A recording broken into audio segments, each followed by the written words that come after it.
This is R.J. Rushdoony, easy chair number 240, April the 2nd, 1991. Otto Scott and I are now going to discuss some books, past and present, which we feel are worthy of attention. I'm going to start off with two books. The first, Herbert L. Sussman, S-U-S-S-M-A-N, Victorians and the Machine, The Literary Response to Technology, published by Harvard in 1968. The other, on a related subject, is Humphrey Jennings, Pandemonium, The Coming of the Machine as Seen by Contemporary Observers, 1660 to 1886. Published by the Free Press, a division of Macmillan, in 1985. The book, Pandemonium, is a collection of writings by Humphrey Jennings, an Englishman who died fairly young. He was a product of the best universities, with associations in the best circles, involved in a variety of things, including film and television, who felt that art and industrialism were irreconcilable enemies. And as a result, for him, the world was divided into two groups, two kinds of beliefs, animism and materialism. And he emphatically was on the side of animism. You have some very strange tastes. Go ahead. Well, what the book is he never completed it. In fact, he had 12 volumes when he died. And it took a number of editors to reduce it to one volume. They apparently felt it was so important it had to be published. The importance of it is, of course, that it does collect the thinking of a great many people of importance in English society who were totally opposed to the Industrial Revolution and to technology. Thomas Gray, the poet, spoke of demons at work. And the word pandemonium means pan, universal demons. And that's the world of the machine. As a result, Jennings' work is important because it shows how deeply the hatred of the machine prevailed in the world of the arts and in the world of theoretical scientists such as Darwin. And for example, the grandfather of Charles Darwin made this statement to a woman: "My dear madam, you have but one complaint. It is one ladies are very subject to, and it is the worst of all complaints, and that is having a conscience. Do get rid of it with all speed. Few people have health or strength enough to keep such a luxury. For utility I cannot call it." That was Erasmus Darwin. The book is full of quotations such as this: "The Industrial Revolution is a picture of hell." And a belief from beginning to end that modern man had to overthrow the world of technology and of industry in order to find freedom.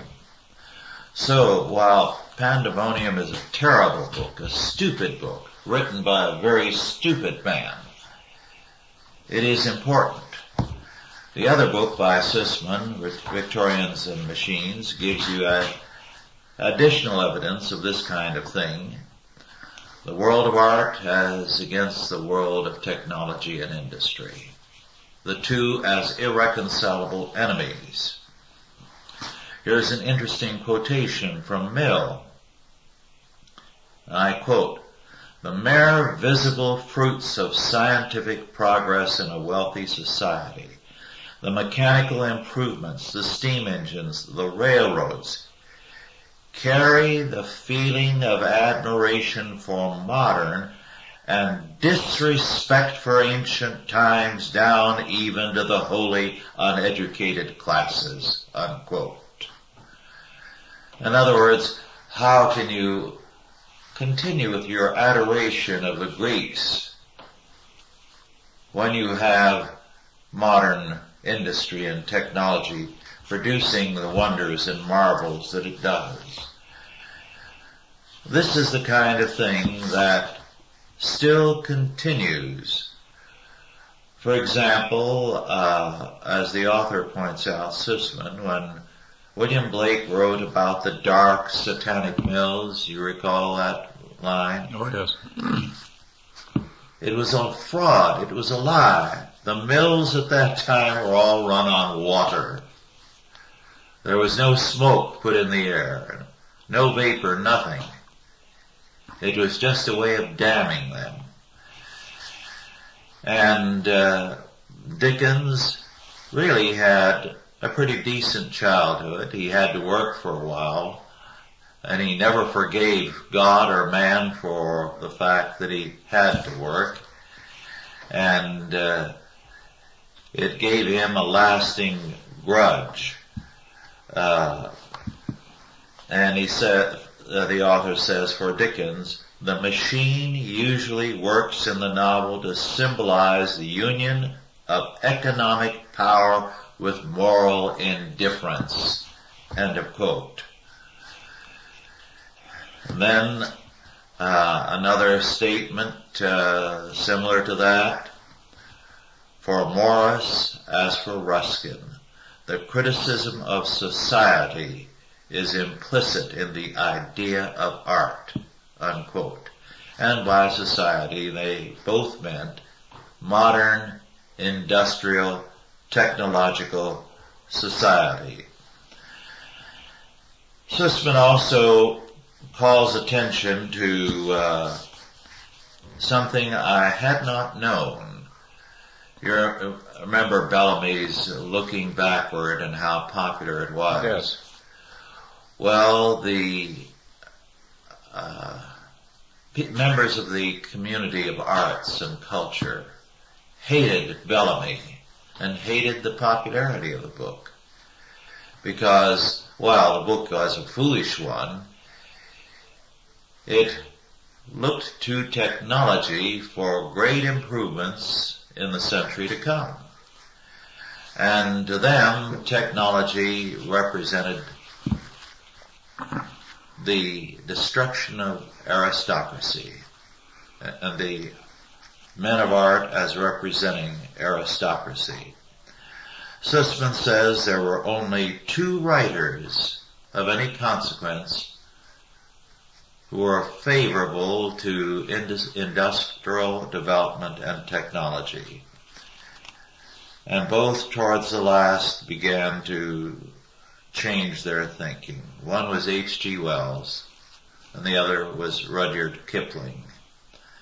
Wells began to despair of the future of humanity, and Kipling, after World War I, with the death of his only son, became generally pessimistic about everything, so that it was not just the machine, it was history. So, these 2 books tell us a great deal about why we have the problem we do today. What problem is that?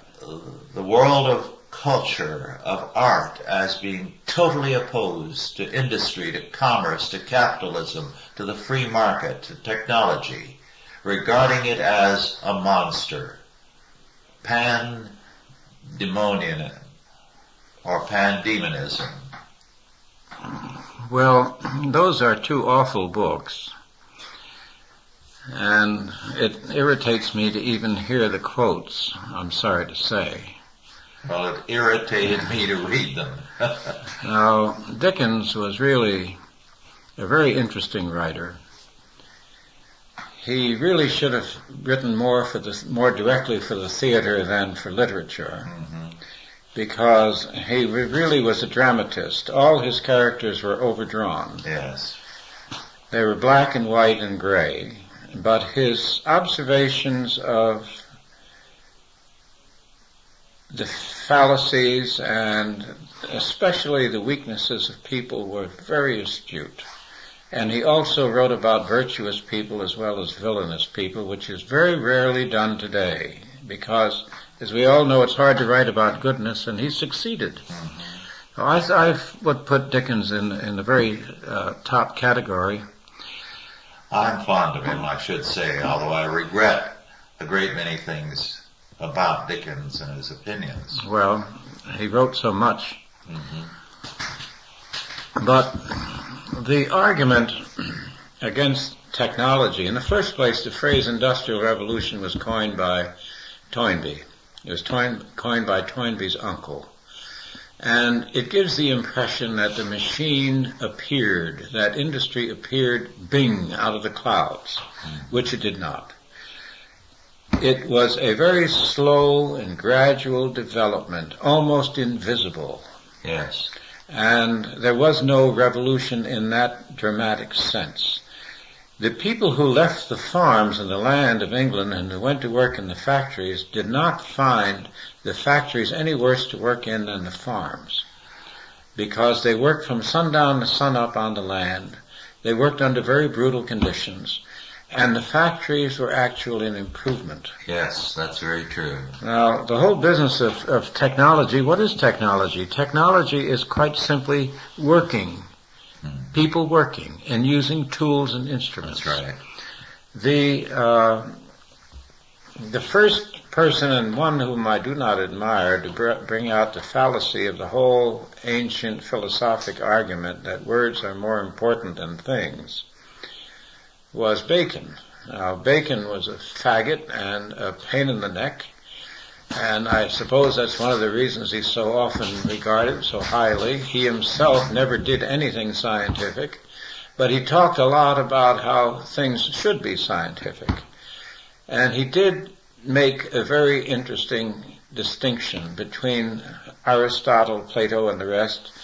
And he said, they have misled mankind for centuries. He said a good shoemaker would have been of a lot more value to the human race than those people. And I have, on that score, I'll agree with him. Now, I don't know why publishers keep printing this kind of nonsense when, for all I know, these books are written on word processors, when they themselves have automated presses, when no period in all history has been so interlarded between industry and the graphic arts as our own. We have, I think it was Doug Murray was telling me today, that he considered the new developments in terms of computers as important as the wheel, as great an advance in human progress as the wheel. Yes. It has enabled us to communicate, and not only to communicate, but to destroy the tyranny of geography. He said it will no longer be necessary in the future for people to live on top of one another in cities, because they will be able to have a network of communication and small communities, and there's plenty of room, as you know, in the world for all the people in the world, if we ever broke up this tremendous congestion of the cities.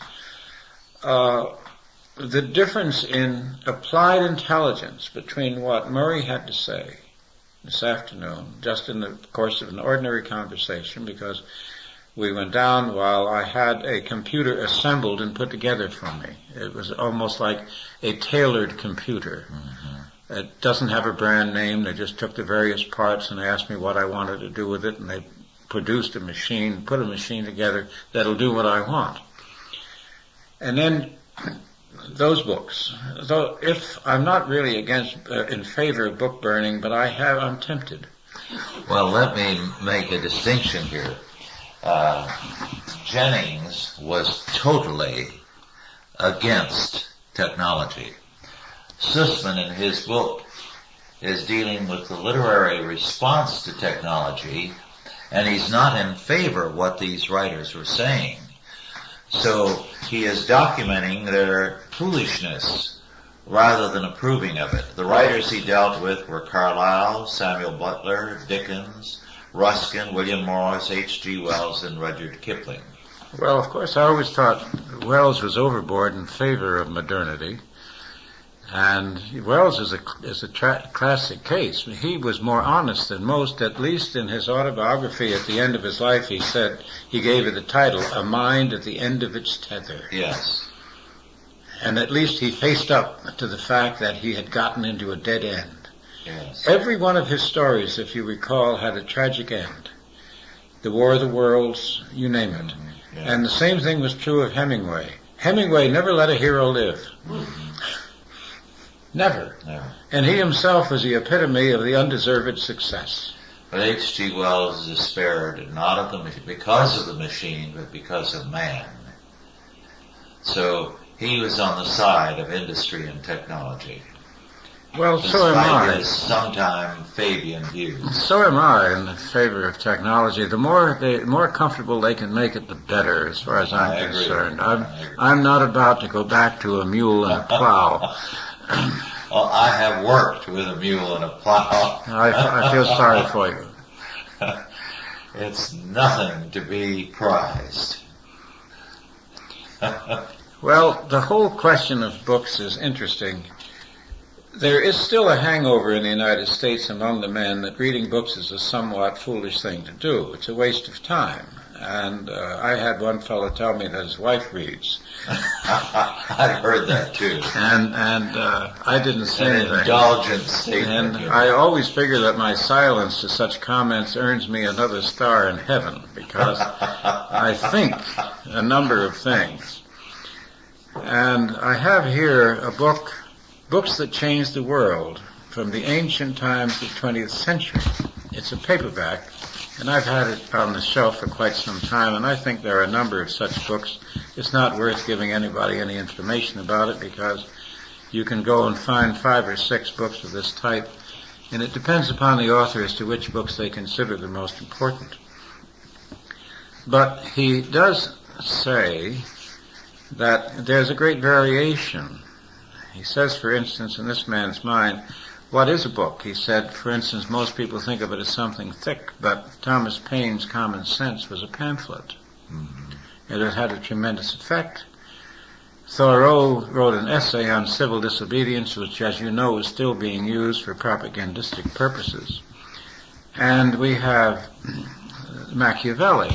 Now, people don't read Machiavelli today. Mm-hmm. They don't understand him. Machiavelli's argument really was designed to help the political situation in Florence. Overall, he argued that the good of the community outweighed all individual rights. That's what it came down to. And that idea enabled the rulers of his day to forget about biblical limitations on power. And incidentally, that was the same idea that Adolf Hitler propounded in his system of the National Socialists. And that was, in Shakespeare's phrase, every man, instead of, Shakespeare said at one point, every man owes God a death. But Hitler switched that to say every man owes the state a death. And there's not much difference between Hitler on that score and Hegel. And Mein Kampf, therefore, goes into this fellow's lexicon of important books. And unless you read what these people thought and said, you really don't understand the world, because none of their ideas have ever died. You hear them all the time. And I think that's what probably makes an important book from an unimportant book. And for that matter, why you bring up these arguments on the behalf of an artistic community, which the artistic community doesn't follow. These are men who are writing about art who are not part of art. These are like Bacon wrote about science without being a scientist. These fellows are writing about art without being artists. You ask an artist whether he works without money, and just listen to what he tells you. But the fact is, the greater majority of the people in the arts are anti-capitalistic. No, they're not. They're making money.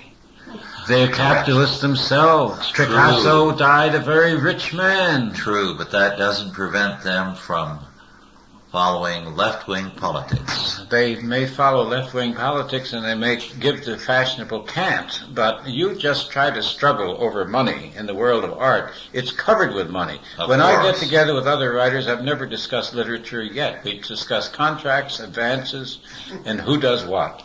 True, true. And it's true across the board. True. But they don't write in praise of capitalism. You said something about Bacon, which was very true, and in a book I read just recently, A. Rupert Hall, Henry Moore, Magic, Religion, and Experiment, published by Basil Blackwell in England in 1990. He says this about Bacon.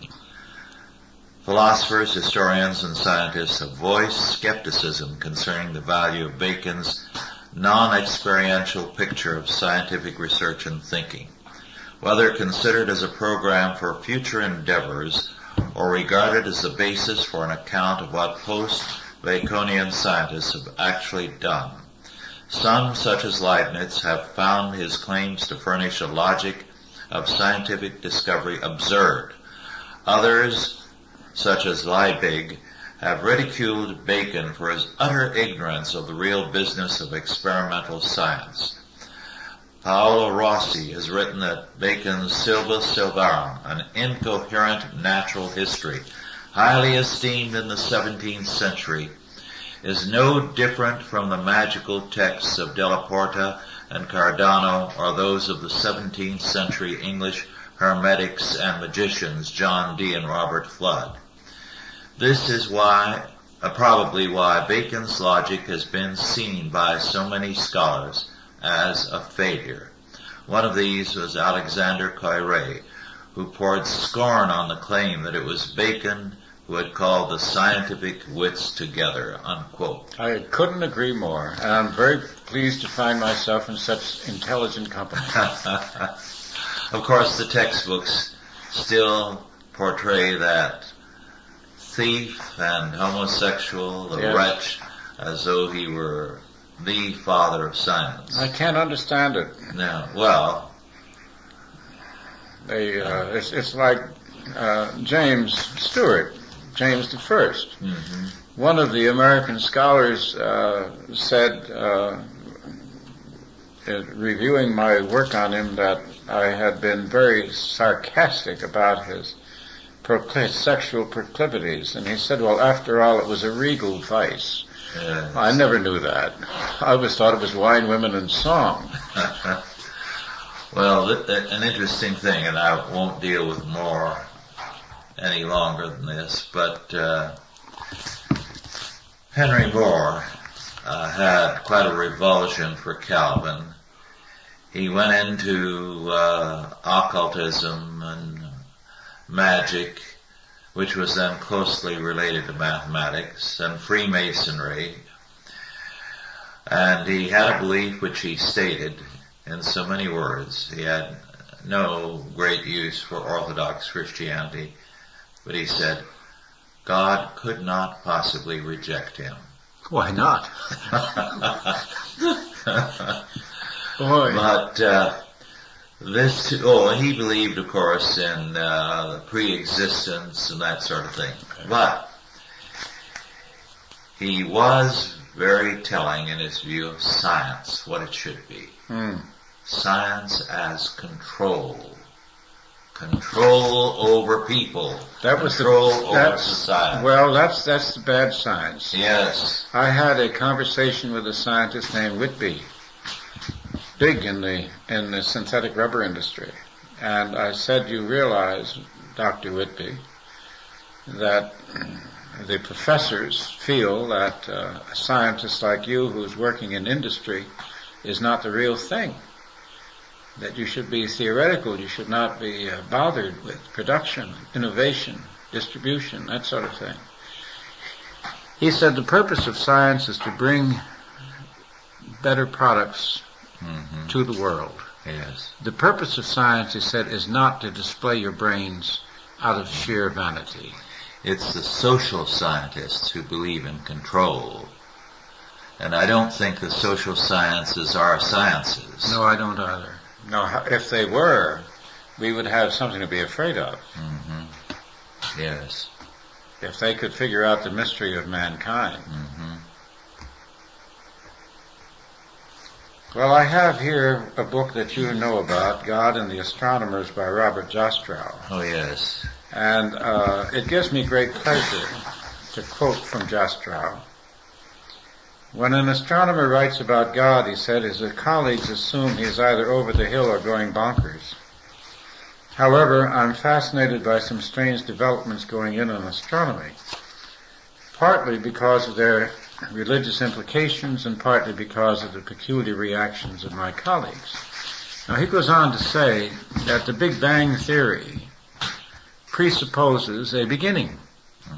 And he says, Thou, Lord, in the beginning hast laid the foundations of the earth and the heavens of the work of thine hands. And he says, no scientist can answer that question. We can never know whether the prime mover willed the world into being or whether the creative agent was one of the familiar forces of physics. And then later on in the book he says, the fact is, science will never be able to raise the curtain on the mystery of creation. For the scientist has scaled the mountains of ignorance, about to conquer the highest peak. He finds himself greeted by a band of theologians who have been sitting there for centuries. Yes, that's a marvelous statement. I recall that. The, I think, most amusing thing about Jastrow's comment was that when he wrote this book, God and the Astronomers, they were all convinced that they had figured out that the world began, the universe began with a great explosion. Of course, they didn't ask the question of what happened before that, who put the explosion together, what was the catalyst, or anything of that sort. Well, now the Big Bang Theory has been exploded by further discoveries of the astronomers. So that for the first time in my lifetime, and I think in yours too, they have no theory whatever. And yet, I have yet to see any one of them get up and say, gentlemen, we do not know. Yes, yes.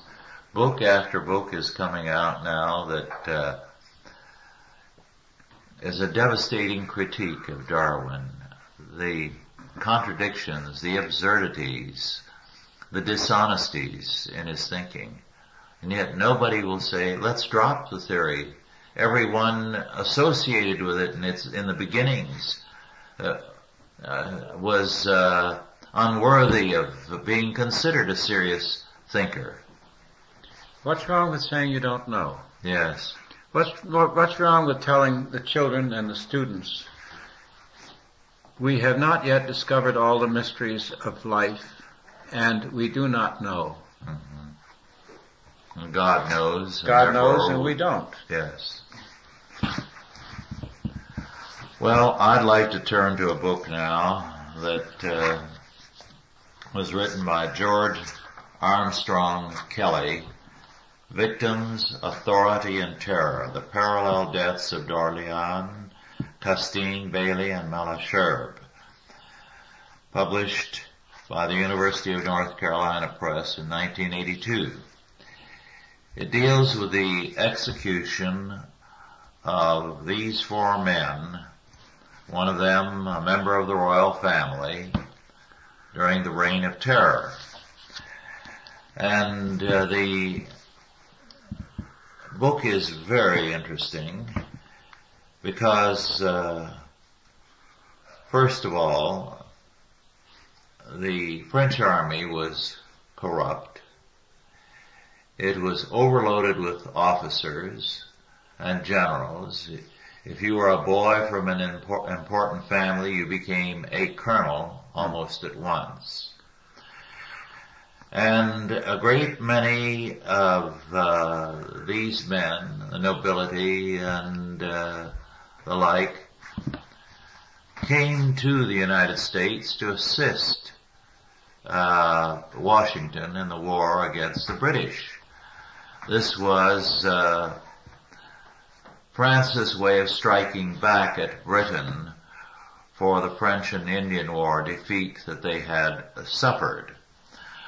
One of the men, of course, was Custine, a general at the time.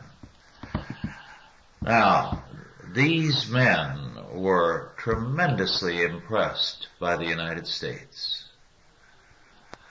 And with good reason. The orderliness of the country, the fact that with the revolt against Britain, courts and police in effect had ceased to exist or function in many areas. And yet while there were problems, mainly debtors not paying debts, the American communities remained law-abiding. And then the Constitution. Their admiration for that was immense. So these people operated under the illusion that if you had the right words on paper, you could create a good society. That's still a very familiar idea. Yes. And I wrote a position paper on it recently before reading this book in Paper We Trust. Yes. Now, they never took seriously the fact that this was a Christian country, because for them, Christianity was nothing to be taken seriously. As a result, they never understood why the United States functioned, why it was such an effective country. And so they believed all they had to do was to create a document and paradise would begin. Another known as the Democratic Party National Committee. So it's a very telling book in that respect, and also a very sad one, because it is so grim in the consequences of that stupid belief. Well, they thought so much of the people who cheered when their heads were lopped off. Yes, I'm going to come to that in a moment in another book. There's a quote from Rousseau which is a classic. Let us then begin by setting aside all the facts, for they are of no relevance to the question. That you don't hear normally in discussions of Rousseau, but then it would tell us a little too much about Rousseau. Well, before leaving this subject of the French Revolution and the terror, I want to turn briefly to a book by David I. Kertzer, Kertzer, Ritual, Politics, and Power, published by Yale University Press in 1988. And he is not a Christian by any stretch of imagination. Kertzer, is an anthropologist. So the book can be very annoying for that reason. But put in our language, what he is saying is that the symbols the ritual of the faith is an inescapable fact, because ritual manifests what you believe. When you bow in worship, when you kneel or you bow your head, you are manifesting in action a faith. So that ritual is inescapable to life. Therefore, he says, for example, in France, it was a ritual when the king or the queen was dressed. When people passed the royal bedroom, they bowed. When the royal bedpan was carried, you bowed, because this was the center of the world. Yes, well, the king was sacred. Yes. Then he comes to the point of the French Revolution and the Reign of Terror, which he says was ritual. Ritual.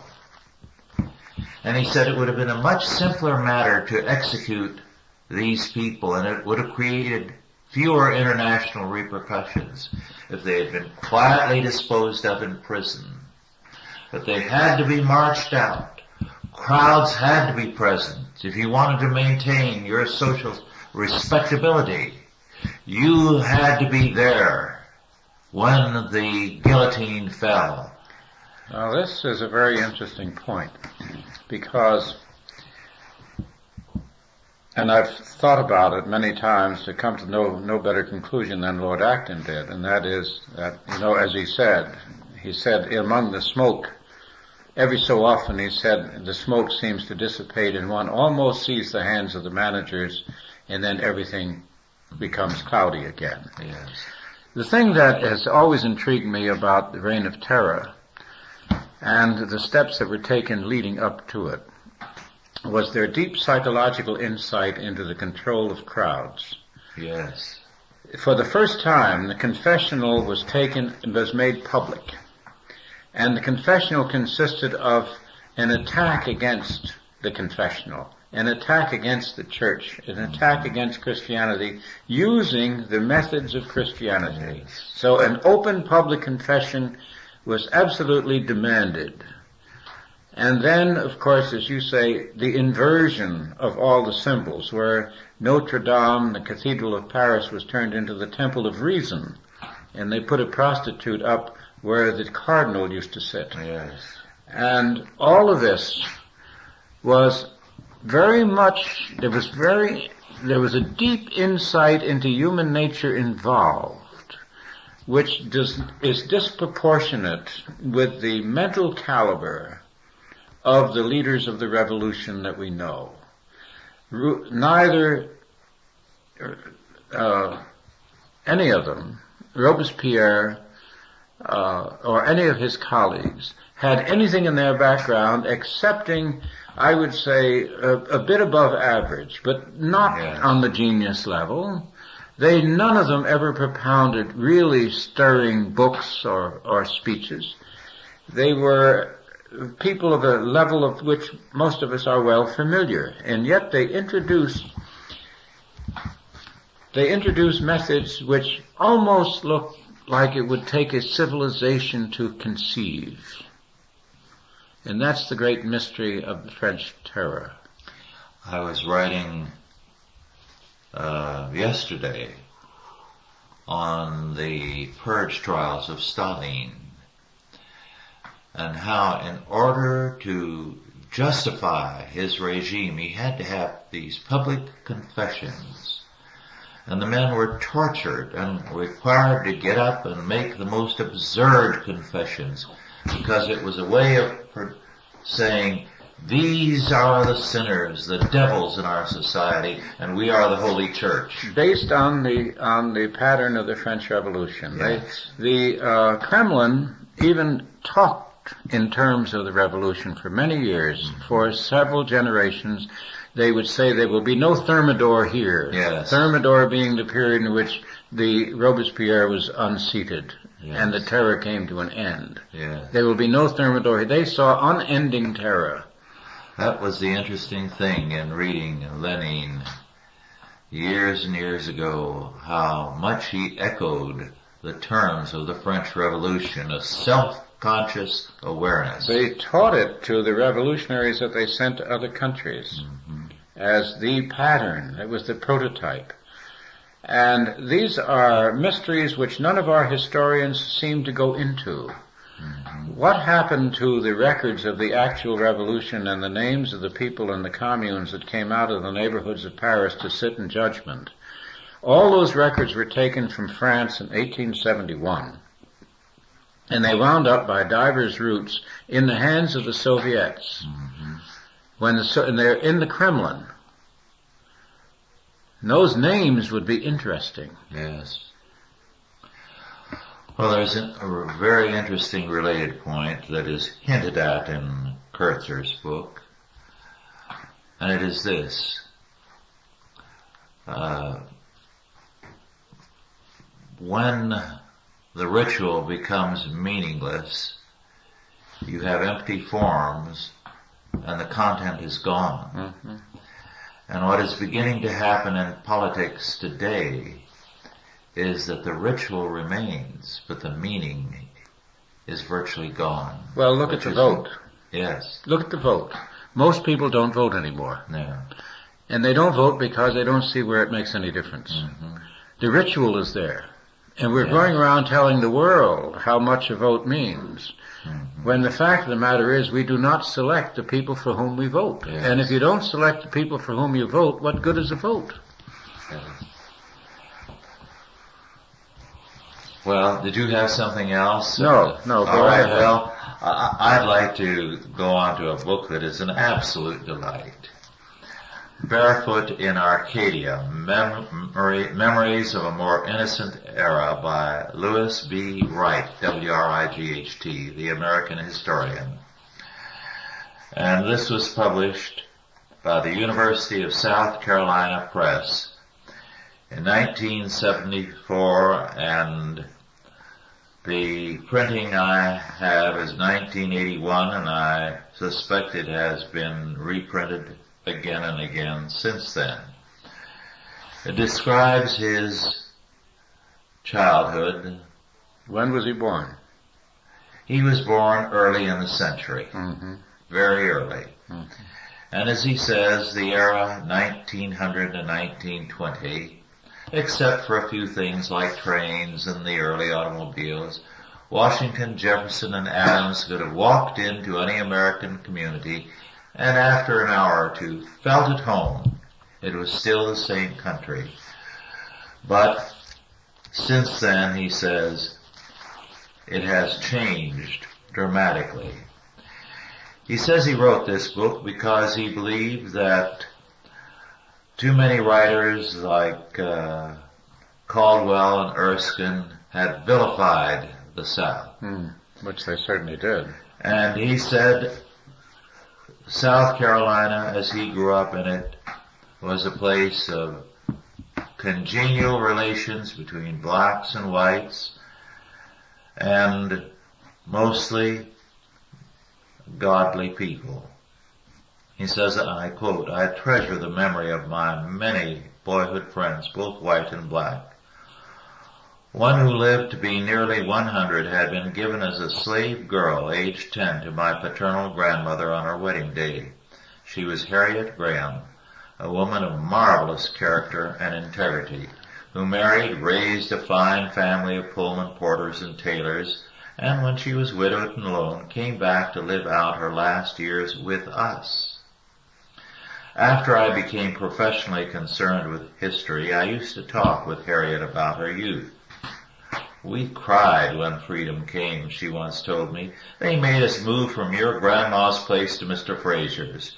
We had to eat ash cake, and none of us had ever anything except cake bread at your grandma's. We just sat there and cried. Thus the great adjustment came to one slave family. I once asked Harriet how my grandmother came to marry my grandfather Wright. It was this way, she explained. All the menfolk in your grandma's family had been killed in the war, and your grandpa was home wounded, and your grandma thought a wounded man was better than no man at all. Harriet's fatality count was accurate. All 5 of my grandmother Wright's brothers, all officers, had died in battle, and her father had perished of pneumonia on the Tennessee front. Then another very delightful episode, which I think you and I can appreciate, because there was a time when no gentleman was seen in the streets without a hat. True enough. And it says the case of a South Carolina physician, a certain Dr. McLeod, exemplifies the desire to avoid conspicuousness. Dr. McLeod's medical skill was only equaled by his hot temper. When a patient swore at the doctor for dunning him for payment of a bill, the physician pursued him down the street, firing a revolver every few feet. As the doctor ran past the stranger, he snatched off the man's hat and clapped it on his own head. In due time, he was brought to trial, charged with assault and battery of a high and aggravated nature. One aspect of the case puzzled the judge. "Dr. McLeod, will you tell the court why you snatched the stranger's hat?" the judge asked. "Why, Your Honor," the physician replied, "I left my office hurriedly and was without my hat, and no gentleman likes to be conspicuous in public."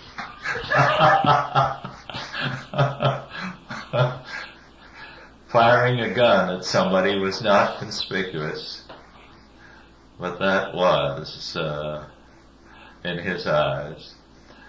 But he has a great deal more to say about a variety of things, all delightful. He was for some years with the Huntington Library, and I believe he was in charge of it. At any rate, this I thought was good. During years of residence in San Marino, California, I frequently went to symphony concerts in the Hollywood Bowl with 2 friends whose musical talents were just short of professional. The great Klemperer was then conductor of the Los Angeles Symphony Orchestra, but not even he was able to satisfy my musical colleagues. They were always critical. The tempo had not been quite right, or some other technical flaw spoiled the interpretation for them. But I, reveling in the music of Mozart or Beethoven, sat back in my ignorance and enjoyed it all. Although I was unable to explain in the jargon that afflicts music critics why the concerts gave me such pleasure, I became a devotee of classical programs. The clash and discord of much modern music did not entertain me. My musical illiteracy was in a way a comfort. Technical knowledge might have given me a greater intellectual understanding, but it is doubtful whether it would have increased my enjoyment. That's a very good point. Yes, isn't that good? That's an excellent point. You should go to a concert or the theater as a child. Yes. We had a critic in San Diego when I lived there who has the distinction, I think he's still there, I'm not sure. He has the distinction of having looked down his nose at some of the most famous performances by some of the best people that have ever appeared in the city. I've known that time. Here's another story from Wright. I quote, "That very day a wagon had run over the storekeeper's cat and had left an orphaned litter of kittens. As he pondered what to do with 6 blind kittens, he remembered that a hen had made a nest in an orange crate in the back of the store and had gone to setting. So he put the kittens under the hen to keep them warm. While he was cutting a wedge of cheese for the boy, he suggested, 'Son, go back there and see what my old hen has hatched.' The boy lurched to the back of the store, raised the hen, and took note of the kittens. But he said nothing. 'Well, son, what did you think of that hen's brood?' the storekeeper asked. didn't think nothing much, the boy replied. But I know one thing. I've done it my last egg. There are a great many stories like that in this book, which really broke me up, because Wright is a good storyteller. And in his writings, he does manifest in his historiography a respect for the faith, which is not common. This story I like to, he says, many stories illustrated the Negro's acceptance of things as they were and his tolerance of life as he found it. A preacher asked to bury a citizen who had died outside the sanctity of the church found forgiveness easy. He said, he was not what you would call a good man, because he never joined the church, but he was a mighty respectable sinner. Well, Wright's book is from beginning to end a delight. I read it with, one more story I have to tell about this neighbor who periodically went to town with two of his hands, and they would come back in a wagon, a small, narrow wagon with high sides, with all the groceries.